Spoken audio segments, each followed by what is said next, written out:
ला इलाहा इल्लल्लाह मुहम्मदुर रसूलुल्लाह, ला इलाहा इल्लल्लाह मुहम्मदुर रसूलुल्लाह।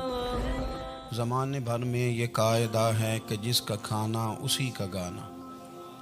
हज़रत हकीमुल उम्मत फरमाते हैं कि ज़माने भर में ये कायदा है कि जिसका खाना उसी का गाना। तो जिनका हम खा रहे हैं उन्हीं के फिर गीत हम गा रहे हैं। कायनात अर्ज़ी और समावी पर सबसे बड़ा, सबसे शानदार, सबसे खूबसूरत, सबसे ठंडा, सबसे अमन वाला जो इनकलाब है वो मेरे नबी पाक ने बर्पा किया। बड़ी ये कम नसीबी है कि मुसलमानों में फ़िरके बन गए और उम्मत तकसीम हो गई और तकसीम होने से कमज़ोर हो गई। लेकिन अफसोस की बात यह है कि लोग इस बात को समझने से आरी हैं कि ईद मिलादुन नबी सल्लल्लाहु ताला अलैहि वसल्लम तो उम्मत इस बात के शुक्र के तौर पे मनाती है कि अल्लाह ने हमें अपने नबी का ग़ुलाम बनाया। आओ मैं तुम्हें मुस्लिम शरीफ पढ़ के सुनाता हूँ। और रावी भी वो बंदा जो हर वक्त हुजूर के करीब रहते थे, हज़रत अनस बिन मालिक रदी अल्लाह ताला। आप फरमाते हैं मुझे वो दिन भूलता ही नहीं, मैं भुला सकता ही नहीं जिस दिन मेरे नबी पाक मक्के से हिजरत करके मदीना तैयबा तशरीफ़ लाए। हुजूर उस दिन क्या हुआ था? तो हज़रत अनस बिन मालिक फरमाते हैं सारी बीबियाँ छतों पे चढ़ गई। सारी औरतें अपने अपने काम में मसरूफ़ होती हैं। कोई किसी वजह से छत पे चढ़ जाए तो चढ़ जाए। सारी इकट्ठी तब भी चढ़ती हैं जब गली में कुछ और हो, जब कोई अनोखी बात। सारी बीबियाँ छतों पे चढ़ गईं। बच्चे दरख्तों के साथ चिमट गए और फरमाते हैं कि 70 के करीब लोग हुजूर की सवारी के आगे थे और बाकी सैकड़ों की तादाद से सवारी के पीछे थे। और फरमाते हैं ये अलग मंजर था। और ये मुस्लिम शरीफ में नारा मौजूद है। मुस्लिम शरीफ में ये सही मुस्लिम में मौजूद है कि जब हुजूर मदीने आ रहे थे तो मदीने वाले नारा लगाते थे या मुहम्मदा या रसूल अल्लाह, और चलते हुए लगा रहे थे या मुहम्मदा या रसूल अल्लाह का वो नारा लगा रहे थे। और फिर हज़रत अनस बिन मालिक फरमाते हैं ये दो मंजर ये थे। एक तीसरा मंजर भी था। मदीना शरीफ के अंदर कुछ कबीले थे, आज भी ऐसा होना नहीं चाहिए। ये इस्लाम ना सिर्फ इसको नापसंद करता है बल्कि इसकी तरदीद करता है। छोटी बरादरी बड़ी बरादरी आज भी तकसीम है, नहीं होनी चाहिए। अरब के अंदर भी तकसीम थी। कुछ कबीलों को छोटा जानते थे, कुछ को बड़ा जानते थे। एक कबीला था बड़ा कबीला, बनु नज्जार का, चौधरियों का कबीला, सेठों नवाबों का कबीला, बड़े लोगों का कबीला। उस कबीले की बेटियां एक कोने में दफ लेके बैठ गई। नबी पाक सल्लल्लाहु ताला अलैहि वसल्लम के गुलामों बात को समझे। एक मंजर ये कि औरतें छतों पे, आज हम मना करेंगे क्योंकि ये पर्दे की आयतें नाजिल होने से पहले की बात है। अब आयतें आ गई, अब हम ये इजाजत नहीं देते। औरतें छतों पे चढ़ गई, मर्द गलियों में नारे लगाने लगे और बनु नज्जार कबीले की बेटियां, छोटी बच्चियां वो एक कोने में दफ लेके बैठ गई और वो पढ़ने लगी ताला अल बदरु अलैहि। अब तो मिलाद गरीबों में रह गया। हमारे यहाँ फैशन हो गया, जब हालात ख़राब होते हैं तो लोग बरकत के लिए मिलाद कराते हैं, और जब अमीर हो जाते हैं फिर उन्हें मिलाद के जायज़ होने की दलील ही कोई नहीं मिलती। फिर वो ये फैशन है। बंदा थोड़ा सा पढ़ जाए ना दो चार चीज़ें तो हर चीज़ को गलत कहना उसकी तबीयत होती। फिर ये फैशन है कि मेरी सोसाइटी नहीं हो गई, किताबें नहीं हो गई, फर्नीचर नया हो गया, दोस्त नए हो गए, तो मज़हब वही पुराना। ओए होए, कोई तरक्की करनी चाहिए। फिर वो तरक्की करते हैं बेचारे। और जिनकी पीछे 10 नस्लें और 50 नस्लें मिलाद मनाती आने को इतनी दलील कोई नहीं मिली। सुभान अल्लाह। जिनकी दादी वुज़ू करके खीर पकाती थी 11वीं की, जब अमीर हो जाते हैं तो उन्हें 11वीं पकाने की दलील ही नहीं मिलती। अब आप अमीर हो गए मेरे भाई, आपका फैशन है, ये तबीयत का हिस्सा है। आप चाहते हैं कि मैं वो काम करूं जो दरवेश लोग, सादे लोग नहीं करते। तुम अपने मामलात को बचाने के लिए नारे लगाओ तो तुम्हारे पास सारी दलीलें हैं, लेकिन ये तुम्हारा नसीबा है कि तुम झूठों के नारे लगाते हो। लेकिन ये गरीबों का नसीबा है कि मिलाद वाले रसूल का नारा लगा। ये गरीब का हिस्सा है। लेकिन वो बनु नज्जार की बच्चियां गरीब नहीं, अमीर घराने से थी। उन्होंने जो बात की उसको हफीज जलंधरी ने लिखा। मरहूम कहने लगे कि वो नन्ही बच्चियां, छोटी बच्चियां थी, कहते वो नन्ही बच्चियां वहां बैठकर दफ बजाती थी और रसूल पाक की जानिब इशारे करके गाती थी और लोगों से कहती थी कि ये को हमारा पेशा नहीं दफ बजाना, हम तो चौधरियों की बेटियां हैं, हम तो बड़े खानदान से हैं। वो नन्ही बच्चियां जो बैठकर वहां दफ बजाती थी, रसूल पाक की जानिब इशारे करके गाती थी और कहती थी हम हैं बच्चियां नज्जार के आली घराने की, खुशी है आमिना के लाल के तशरीफ लाने। हमें बड़ी खुशी है आमिना के लाल के, खुशी है आमिना के लाल के, खुशी है आमिना के लाल के, हमें खुशी है आमिना के लाल के तशरीफ, खुशी है बस आमिना के लाल के तशरीफ। नबी पाक सल्लल्लाहु अलैहि वसल्लम से उम्मत का जज्बाती रिश्ता है। ये पहले दिन से ही अबू जाल कब मना करता था किसी मुसलमान को कि खाना काबा में नमाज ना पढ़ो, कर पढ़ो। हज़रत सुहैब इब्ने सन्नान रूमी से उसने कहा कि आप अपने तरीके के मुताबिक, मुसलमानों के तरीके के मुताबिक काबे के अंदर नमाज पढ़ें, जो मर्जी करें। रोकते तो वो नबी पाक के करीब जाने से थे। वो मंडियों में बैठ जाते थे, हुजूर के करीब ना जाना, हुजूर के करीब ना जाना, हुजूर के करीब ना जाना। मेरी बात को आप समझे और हमेशा याद रखें, उम्मत का नबी पाक से जज्बाती रिश्ता, जज्बाती। ये जो रसूलुल्लाह की उम्मत है ये गुनाहगार हो सकती है पर अपने नबी की गद्दार नहीं होती। मैं आपको सही कह रहा हूँ। मेरे क्लीन शेव नौजवान के कान में आप जाके कहें नबी पाक, चाहे उसने नमाज ना पढ़ी हो, चाहे उसने दाढ़ी ना रखी हो, आप हुजूर का नाम लें, उसके रोंगटे खड़े हो जाते हैं। उसकी तबीयत, उसका दिल धक धक करता है, उसकी एक एक रूह से मोहम्मद मोहम्मद की आवाज़ें निकल। ये फैज़ है रसूल पाक का और ये करम है अल्लाह का इस उम्मत के साथ। अमीर मिल्लत पीर जमात अली शाह साहब मुहद्दिस अली पूरी फरमाते हैं, एक जगह हिंदुओं का जलसा था, हिंदू पंडित तकरीर कर रहा था, उसने नबी पाक सल्लल्लाहु अलैहि वसल्लम की शान में माज़ अल्लाह को बेअदबी कर दी। मुसलमान थे ही नहीं, एक मुसलमान था, वो मलंग नहीं होते दौरी डंडे वाले, उसके पर रंगीन डंडा था, वो कहीं दूर बैठा था। तो उसने सुन ली, स्पीकर चल रहा था, तो वो डंडा लेके तो स्टेज पे चढ़ आया। वो कहता मैंने पंडित के सर में मारा एक ही है, पर मारा ज़रा सही करके। वो ढेर हो गया, लोगों ने गिरफ्तार कर लिया, जेल में चला गया। पीर साहब कहते हैं मैं मिलने गया, बंदे को बिस्मिल्लाह भी सीधी नहीं पढ़नी आती, सूरत इखलास भी ठीक नहीं आती, उसे रब्बना आती ना दुआ नहीं कर सकता, मलंग है। मैं मिलने गया और मैंने कहा यार ना तू नमाज पढ़े, ना दाढ़ी रखे, ना तू मस्जिद जाए, पर तूने कमाल कर दी। तो कहते हैं पीर साहब छम छम रोया और पंजाबी में कहने लगा पीर साहब मैं गुनाहगार हाँ, पर अपने नबी दा गद्दार ते नहीं ना। ये गुनाहगार और गद्दार में फ़र्क होता है। मैं गुनाहगार हूँ पर यह तो नहीं ना किसी की जरूरत कि मेरे सामने मेरे नबी के बारे में बात कर जाए और साड़ी उच्ची ते सुच्ची सरकार ਨੂੰ गल कर जाए। ये बात आप समझें। दुश्मन अहमद पे शिद्दत कीजिए, मुल्हिदों से क्या मुरव्वत कीजिए, शिरक ठहरे जिसमें ताज़ीम रसूल, उस बुरे मजहब पे लानत कीजिए और मिसले फारज जलजले हो नजद में जिक्र आयाते विलादत कीजिए और या रसूल अल्लाह की कसरत कीजिए। नबी पाक का प्यार उम्मत के लिए सरमाया हयात है।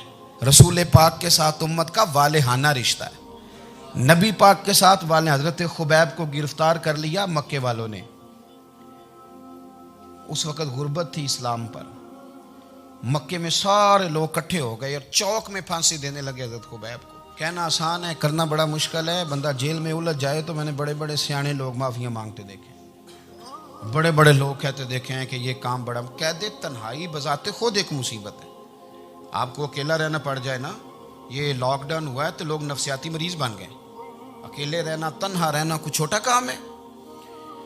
हजरत खुबैब अकेले और मक्के का दौर और चारों जानिब काफर, और चौक में जब फांसी पे लटकाया जाने लगा तो अबू सुफियान बोले और बोल के कहने लगे यार बंदा कोई काम करके बड़ा पछताता भी है कि यार नतीजा क्या निकला। तो माज़अल्लाह आपका भी नतीजा तो फांसी है, तो आपका क्या ख्याल है। ये आप यकीन करें कि लोग सही सही साथ चलते हैं, थोड़ी सी दुश्वारी उठानी पड़ जाए तो कहते हैं मैं गाड़ी ठीक था, पर इन्हीं पत्थरों पे चल के अगर आ सको तो आओ। मेरे घर के रास्ते में कोई कहकशा नहीं है। लोग ना मीठा मीठा खाना चाहते हैं, थोड़ा कड़वा आ जाए तो मुसीबत बन जाती है। कहते हैं सारे ही फलाने से प्यार करेंगे तो मैं करूँगा, सारे मुखालफत भी करेंगे तो हम इंशाल्लाह प्यार ही करेंगे। ये क्या बात हुई कि हम जमाने का रंग देख के चलेंगे?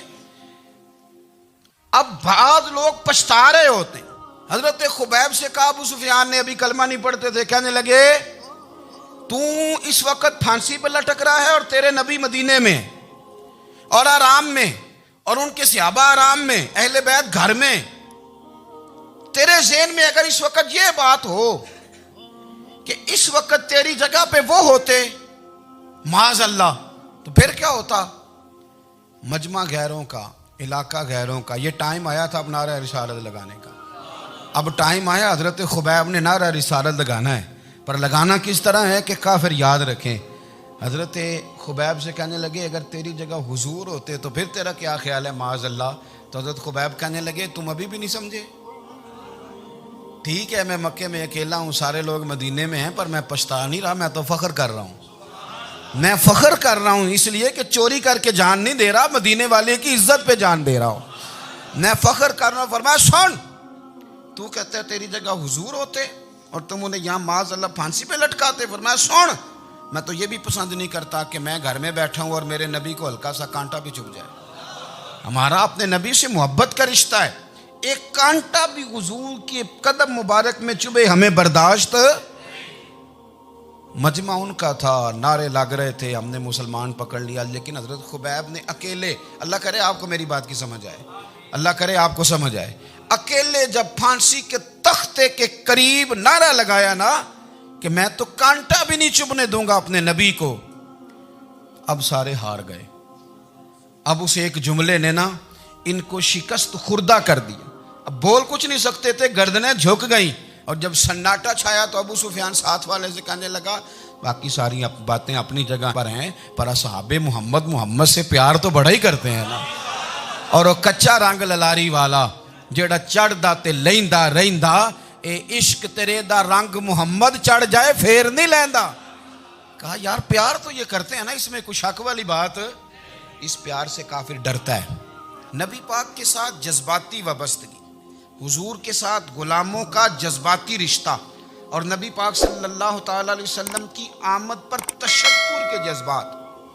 इमाम राजी ने लिखा है कि हज़रत मूसा कलीमुल्लाह अलैहिस्सलाम ने तौरात की तख्तियों के अंदर एक उम्मत का जिक्र पढ़ा कि जो उम्मत गुनाह का इरादा करेगी तो गुनाह लिखा नहीं जाएगा जब तक कर न ले, और नेकी का इरादा करेगी तो रब उनकी नेकी लिख देगा, और जब वो कर लेगी तो अल्लाह 10 गुना अजर अता करेगा। और वो ऐसी उम्मत होगी कि जिनके चेहरे क़यामत के दिन नूर की तरह चमकेंगे, और वो उम्मत होगी जिनकी अल्लाह ताला ज़मीन सारी पाक फरमा देगा, जहाँ नमाज पढ़ेंगे नमाज हो जाएगी। ये तज़किरे पढ़ के तो हज़रत मूसा कलीम अर्ज़ करने लगे अल्लाह ये उम्मत मेरी बना दे। तो रब करीम ने फरमाया कि मूसा नहीं, ये तो मेरे महबूब की उम्मत है। फरमाया ये तो मेरे नबी पाक की उम्मत, हुजूर की उम्मत। अल्लाह अकबर। हज़रत मूसा मामूली आदमी नहीं, वो जलीलुल कद्र पैगंबर हैं जिनका कुरान के हर सिपारे में तज़किरा है, कहीं वाज़े तौर पे, कहीं इशारतन, हर पारे में। और हज़रत मूसा अल्लाह के वो नबी हैं जो रब से डायरेक्ट बातें करें। कोहे तूर कहा ए मूसा ये उम्मत तो मेरे नबी की है। तो हज़रत मूसा अलैहिस्सलाम अर्ज़ करते हैं, इमाम राजी ने लिखा है, कहते हैं अल्लाह फिर मुझे अपनी नबी की उम्मत में शामिल कर। ओ यार हमें लोग कहते हैं मिलाद ना मनाओ, जिस उम्मत में आने के लिए हजरत मूसा ने दुआ मांगी, जिस महबूब की गुलामी के लिए, हमें तो दुआ भी कोई नहीं मांगनी पड़ी, अल्लाह ने फजल से ही मदीने वाले का गुलाम बना दिया। तो हम हुजूर के तज़किरे ना करें, हम तशक्कुर ना करें, हम नबी पाक सल्लल्लाहु अलैहि वसल्लम की नात ना पढ़ें, हम हुजूर के आने पर जश्न का इजहार ना करें। हर वो जायज़ तरीका जिससे इजहार खुशी हो सके वो मिलाद पे करना चाहिए, और उसके लिए असबाब बनाने चाहिए। उम्मत का एक जज्बाती अंदाज होना चाहिए नबी पाक के साथ, एक वारफ्तगी, एक ज़ौक़, एक तबीयत के अंदर विजदान। नारा मतलब इस तरह ना हो कि बस चल रहा है काम। मैं नहीं हूँ कायल, मैं कहता हूँ पहले तो कोई लगाए ना, और फिर नारा जब लगता था ना तो मुसलमानों के यहाँ नारा लगता था तो बड़े बड़े लोग कांप जाते थे। सूफिया ने लिखा है कि हज़रत उमर ने जब कलमा पढ़ा ना तो 39 बंदे कलमा पढ़ते थे। तो नबी पाक ने रात को दुआ मांगी, ऐ अल्लाह उमर को मुसलमान करके इस्लाम को इज़्ज़त दे। हज़रत उमर सवेरे आ गए, मुझमें वो तफसील में नहीं जाता, बात लंबी। हज़रत उमर जब आए ना और उन्होंने आते जब कहा ना कि मैं कलमा पढ़ने आया हूं, तो हुजूर इतने राजी हुए कि नबी पाक ने कहा अल्लाहु अकबर। तो सहाबा ने नारे लगाए अल्लाहु अकबर अल्लाहु अकबर। यानी 40 लोग मुसलमान हुए तो नारे लगे। हमारे सूफिया कहते हैं हजरत उमर के आने पर जब नारे लगे तो बताओ कि वो तो नारा तकबीर लगा, नारा रिसालत क्यों नहीं लगा? तो कहते हैं गोया हमें हुजूर ने ये समझाया है, हुजूर के इशारों ने समझाया है कि मैं अब अपने नारे खुद तो नहीं ना लगाऊंगा, मैंने तो अल्लाहु अकबर कह दिया, उमर आ गया है, मेरे नारे लगाता रहेगा। नारे लगेंगे। हजरत उमर ने पहले दिन ही कहा कि हुजूर आप सच्चे रसूल हैं तो छुप छुप के नमाज क्यों पढ़ें? शुरू हो गए नारे। हुजूर आप सच्चे हैं तो छुप छुप के नमाज का क्या माना हो? तो हुजूर ने फरमाया तेरा क्या इरादा है? कि हुजूर सारे नहीं, एक मैं, एक अमीर हमजा, एक लाइन के आगे वो लग जाए, एक के आगे मैं लग जाऊं, और बाकी मुसलमान जितने हैं कुल 40 थे, पीछे 18 19 बचेंगे, तो एक लाइन में वो हो जाए, एक में आगे, एक में अमीर हमजा हो, एक में मैं हूं, तो देख लेते हैं ये हमें नमाज कैसे नहीं पढ़ने देते। हाँ देख लेते हैं। आए ना मैदान में, इधर आ सितमगर हुनर आजमाए, तो तीर आजमा हम जिगर आजमाए, और गुलामाने मोहम्मद जान देने से नहीं डरते, ये सर कट जाए यहाँ रह जाए कुछ परवाह नहीं करते। फरमाया भी पता चल जाता है ना, एक लाइन में हजरत अमीर हमजा हो गए, एक में हजरत उमर हो गए। पहले ये मारते थे, जो हरम शरीफ में मुसलमानों के तरीके पे नमाज पढ़ता था, ये जुलूसों की बड़ी बरकत है, अंदर बैठे रहे ना चुप करके, निकल जाएं तो पता कुछ भी नहीं चलता। जब निकलते हैं ना लोग कहते हैं जुलूस क्या माना है, तो मैं बताता हूँ ना जुलूस का माना क्या है। हजरत उमर ने बाहर निकले 2 लाइनों का जुलूस, लंबा भी कोई नहीं, बंदे भी 40, और जनाब फारूक आजम बाहर निकले तो उमर का नारा, उमर का, हजरत उमर ने यूं करके आस्तीने बाजू की चढ़ा ली, और अपने गले में जो उनके रुमाल था ना उसको यूं सीने पे बांधा, और इस हाथ में तलवार थी तो यूं करके बाहर लहराई, कहने लगे ओ मक्के के काफिरो इधर आओ मेरे सामने, जिसने अपनी बीवी बेवा करानी हो, जिसने बच्चे यतीम कराने हो, वो आए मैदान में। मुस्तफ़ा के गुलाम आज सड़कों पे निकल आए मैदान में, हमारे सामने हमारा मुकाबला करे। आए ना मैदान में, हम निकले हैं, अब हम यहाँ काबे में एलानिया नमाज पढ़ेंगे, हम पढ़ेंगे, ताकत है तो आओ ना हमारा मुकाबला करो, आओ। कुफर बजाते खुद बहुत बड़ा झूठ है, और झूठ के पैर, बस 2 बंदे निकले तलवारें लेके आगे, तो फिर हजरत उमर ने एलानिया नमाज पढ़वाई खाना काबा। तो मेरे भाई रसूलुल्लाह सल्लल्लाहु अलैहि वसल्लम के गुलाम तो जब नारा लगाते थे तो हो ही कमाल जाता था। फिर बरेली के इमाम बोले, कहने लगे पेश हक मुजदा शफात का सुनाते जाएं। हुजूर क़यामत के दिन आगे ना, हमारे आगे खुशखबरी देंगे, कहेंगे तुम फिक्र ना करो, आ जाओ मैं तुम्हें बख्शवाता हूँ, मैं तुम्हारी सिफारिश, आ जाओ पीछे। हुजूर न पेश हक मुजदा शफात का सुनाते जाएंगे। यकीन करें बरेली के इमाम को भी बड़ा ही रंग आता है बयान करने का। कहने लगे आप रोते जाएंगे, अल्लाह को मनाना है ना हुजूर ने, कहते हैं पेश हक मुजदा शफात का सुनाते जाएंगे, आप रोते जाएंगे, पर हमको हंसाते जाएंगे। बाग जन्नत में मुहम्मद मुस्कुराते जाएंगे, फूल रहमत के गिरेंगे, हम उठाते जाएंगे, और हश्र में होगा हमारा दाखिला इस शान से, हम या रसूल अल्लाह का नारा लगाते जाएं, हम या रसूल अल्लाह का नारा। इमाम राजी कहते हैं हुजूर ने एक रुक्का पकड़ा छोटा सा, एक बंदे को लोग दोज़ख में लेके जा रहे हैं। अच्छा मुझे एक बात बताओ, फैसला पहले हो गया है, अल्लाह के सामने हुआ है, और फैसला हो गया और तय हो गया कि दोज़ख में जाना है, वो करीब पहुंच गए दोज़ख के, तो हुजूर ने देख लिया, और बताया किसने? हजरत आदम ने। हजरत आदम कहने लगे हुजूर वो आपके गुलाम को दोज़ख में ले जा रहे हैं। नबी पाक आगे गए, क्या पढ़ते हैं हमारे भाई? हुजूर ने मुझे उनसे छुड़ा के छोड़ दिया। नबी पाक सल्लल्लाहु अलैहि वसल्लम आगे गए, फरमाया इधर आओ, कहाँ लेके जा रहे हो? अल्लाह के सामने फैसला हुआ है ना, फरिश्तों ने किया है ना, फरिश्ते को किसी से बदध्यानती तो नहीं ना करते, फरिश्तों ने जो किया ठीक किया है ना, क्यों लेके जा रहे हो? सोने गुनाह ज्यादा है, नेकियां थोड़ी हैं। फरमाया मेरे सामने तो किसी फरिश्ते ने नहीं कहा कि सोने हम माज़अल्लाह हमको बेईमान है, हमारी कोई इससे जिद चल, साडा को बनना सान जाए दे नाल, भाई मेरा मतलब है सही तोला है, फैसला है, फरमाया दोबारा तोलो। गोया रब भी फरमाता है जैसे मेरा महबूब कहता है वैसे ही कर, और कोई नहीं दोबारा तोल लो, कोई हर्ज नहीं, तोलो ना दोबारा। फरिश्ते दोबारा आएंगे, उन्होंने दोबारा तोला, एक पलड़े में नेकियां, एक पलड़े में गुनाह। अब वो गुनाह फिर ज्यादा निकले तो नबी पाक ने ना जेब से इतना सा रुक्का निकाला, रुके का भी कोई वज़न होता है। वो हुजूर ने नेकियों के पलड़े में रख दिया, नेकियां बढ़ गई, फरिश्ते भी चुप कर गए। चलो भाई जन्नत में। मेरी तरह का था ना, पता सारा है सरदार ने की थी, पता तो था ना उसे, मन आनम के मन दानम, तो सीधा हुजूर के कदमों से जा लगा। कहने लगा सोने मैं तो सारी ज़िंदगी गुनाह करता रहा, ये कौन सी नेकी है? तो हुजूर फरमाने लगे चुप कर, जन्नत का दरवाज़ा खोल गया, तू जा जन्नत में। हुजूर रुके में क्या है? फरमाया तूने एक दिन दुरूद सलाम नहीं पढ़ा था, मैंने तेरा संभाल के रखा हुआ तेरा दुरूद शरीफ, वो नारे रिसालत भी तूने लगाए थे, वो तो खोल के मेरे तज़किरे मैंने तेरा संभाल लिया। दोज़ख में मैं तो क्या मेरा साया ना जाए, क्योंकि रसूल पाक से देखा ना जाए, मेरे रसूल पाक। सर और मेरी बात सुनो, मैं भी आपको खाना नहीं खिलाता, लंगर मेरे संगी खिलाते हैं, मेरे दोस्त आपको खाना पेश करते हैं। हर जगह आप जाते हैं तो वहाँ कुछ लोगों की ड्यूटी होती है, लेकिन तिरमिज़ी शरीफ सियासता की हदीस है, हज़रत अनस ने पूछा था हुजूर क़यामत में कहाँ मिलेंगे? फरमाया हौज़े कौसर पे। हुजूर वहाँ अनस पानी पिलाएंगे कि बिलाल पिलाएंगे कि सुहेब पिलाएंगे? फरमाया नहीं, उम्मत प्यासी आएगी तो मैं अपने दस्ते मुबारक से पानी पिलाऊं। हुजूर वहाँ ना मिले तो फरमाया पुल सिरात पे आना, उम्मत गुजरेगी तो मैं रब्बे सल्लीम की दुआएं करूँगा। तो आला हज़रत फरमाते हैं जब हुजूर दुआ कर रहे हैं तो डरने की ज़रूरत क्या है? खुदा की रज़ा चाहते हैं दो आलम, खुदा चाहता है रज़ाए मोहम्मद, रज़ा अब पुल से वज्द करते गुजरी कि है रब्बे सल्लीम दुआए मोहम्मद सल्लल्लाहु। तो हुजूर वहाँ मुलाकात ना हुई तो फिर इस हदीस को भी ये हदीस मजबूत कर देगी। हुजूर फरमाने लगे फिर मिज़ान अमल पे आ जाना, उम्मत के अमल तोल रहे होंगे और मैं कामयाबी की दुआएं मांग रहा हूँगा। तो जिसके लिए हुजूर दुआ मांगेंगे नाकाम होगा, नाकाम होगा। अपने बच्चों को हुजूर की मोहब्बत सिखाएं, नबी पाक सल्लल्लाहु अलैहि वसल्लम की ग़ुलामी करें। आपका रिश्ता नबी पाक के साथ मजबूत होना चाहिए, आपके ताल्लुकात हुजूर के साथ मजबूत होने चाहिए। और आपने दाएं बाएं नहीं देखना कि प्रोपेगेंडा क्या है, लोग क्या कह रहे हैं। लोगों को देख के जो लोग रास्ता बनाते हैं वो पीछे रह जाते हैं।